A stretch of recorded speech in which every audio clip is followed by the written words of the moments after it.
Usahay, ang tinuod nga simbahan gitawag nga erehes sumala sa mga relatibong basehan sa tawo dili sa hingpit nga sumbanan sa Biblia. Ang klarong ehemplo mao ang pagtuo sa unang simbahan nga giisip nga erehes. Nakita na mo nga kining tawhana sa mukan kaayo og tigpasyugdag, mga kagubot sa mga Hudiyo sa tibuok kalibutan ug siya ang pangulo sa pundok sa mga Nazareno. Ang mga Hudiyo wala mituo kang Kristo nga niabot sa unod ug nagpabilin sa daang kasabotan. Dugang pa, ilang gisaway ang pagtuo sa unang simbahan nga nagtuman sa bag-ong kasabotan ingon nga erehes. Apan, ang unang simbahan hingpit nga mituo sa saad nga ang Dios moabot diha sa unod ug magtukod og bag-ong kasabotan.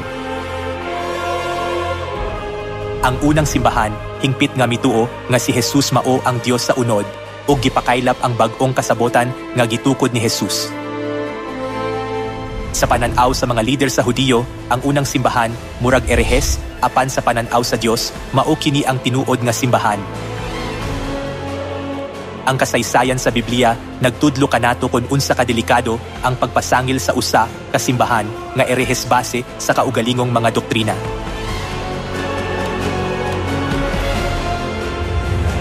Dayon unsa ang hingpit nga erehes sumala sa Biblia?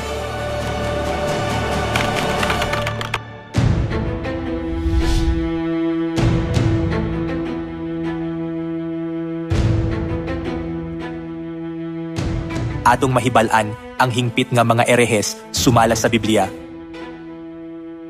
Pinaagi sa pagsusi kon kini bagikan sa bag-ong kasabotan nga gitukod ni Jesus o kon kini nga doktrina hinimo sa tawo.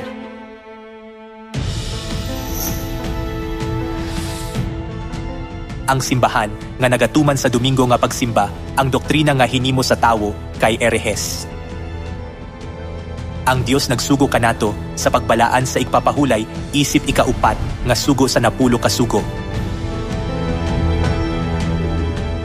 Ug si Jesus miingon nga ang pagtuman sa igpapahulay mao ang iyang naandan ug nagbasa sa kasulatan sa sinagoga sa adlaw nga igpapahulay. Ang rason nga gituman ni Jesus ang igpapahulay mao ang paghatag ug panig-ingnan aron atong buhaton. Busa, ang simbahan nga nagtuman sa Domingo nga pagsimba dili makita sa Biblia kay erehes. Ang simbahan nga wala nagsaulog sa pagsaylo kay erehes. Ang pagsaylo nga gisugo sa Dios nga atong tumanon mao ang kamatuoran nga nagluwas kanato gikan sa tanang katalagman. Gisugo ni Jesus ang iyang mga tinun-an sa pagsaulog sa pagsaylo.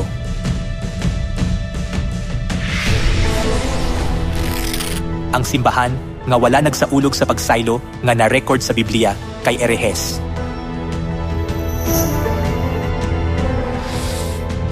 Ang simbahan nga nagsaulog sa pagkatawo ni Jesus sa Disyembre 25 nga wala sa Biblia kay erehes. Ang Pasko nagikan sa paganong tradisyon sa pagsimba sa Dios adlaw. Walay record sa Biblia nga ang Pasko kinahanglan isaulog sa Disyembre 25. Busa ang simbahan nga nagsaulog sa Pasko sa Disyembre 25 nga wala sa Biblia kay erehes. Ang simbahan nga nagabutang og krus kay erehes.